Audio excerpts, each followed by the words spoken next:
With our custom action fully built out, we can come here, click on custom action for updating status.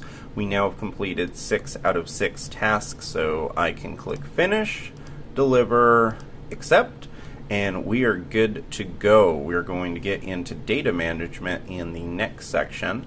And before we can do that though, let's come up to GitHub, and this time I'm going to merge the branch here. So just so we can get in the habit of merging our branches in, and I really do like the visual side of this. So if I click on branches, we can see portfolio feature here, and this shows that it is 12 commits ahead of the master branch, which if you remember back to our deep dive into Git, this means that we have performed 12 different code pushes since we have updated our master branch. So we can create a new pull request right here, and let's add some content. So here we'll say what we implemented, and if you want a frame of reference, you can actually just kind of see all of your commits right here. So we can see that we updated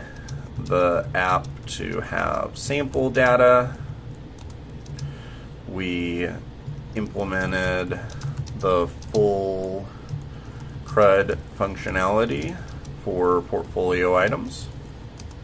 And we could put all of these. We don't need to list every single one. That's, for example, when I said CRUD, that included index, new and create, edit. We can say that we added buttons for CRUD. Those are our new and our edit buttons.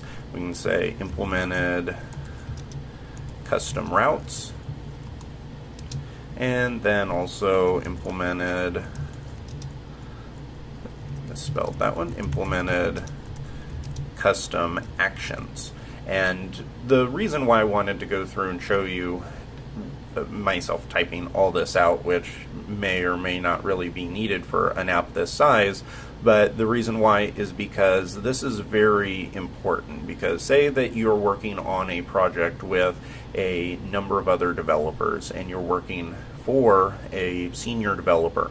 Whenever you send them a pull request, you don't want to force them to have to go and look through every single one of your commits just to get an idea of what your feature should do. This should explain and give a very nice, concise summary on all of the items that we're wanting to merge into the master branch. So this isn't a huge deal if we're working on our own projects like this, but I want to show you how you should probably be in the practice of doing this when working with teams. So I'm going to click on create pull request. This is going to summarize everything I just wrote along with showing each one of these, and it says this branch has no conflicts with the base branch. So I can click on merge pull request, confirm merge, and it will all be good to go. Now in a regular production environment, after this has occurred, usually you'd want to delete the branch. So the reason for that is because let's imagine that you had a very large application that it took you a couple of years to build it all the way out and you're managing it. If that was the case and you didn't delete your branch, you might have hundreds of branches right here, and that would be a little bit unwieldy. I am not going to delete it for the sake of this course, just because the way that I have done all of this is I give you a link after each video to show you the code at that particular stage so that you can follow along and you can check it. And if I deleted the branch, then that could break all those links and you wouldn't be able to access the code, or else it would take you a longer time to go find the specific commit. So I'm going to leave those there, but for your own practice you can delete the branch, because after you've merged it into master, if you come back here, you can see we're on the master branch and this has all of our changes. We can test this out by going to DB.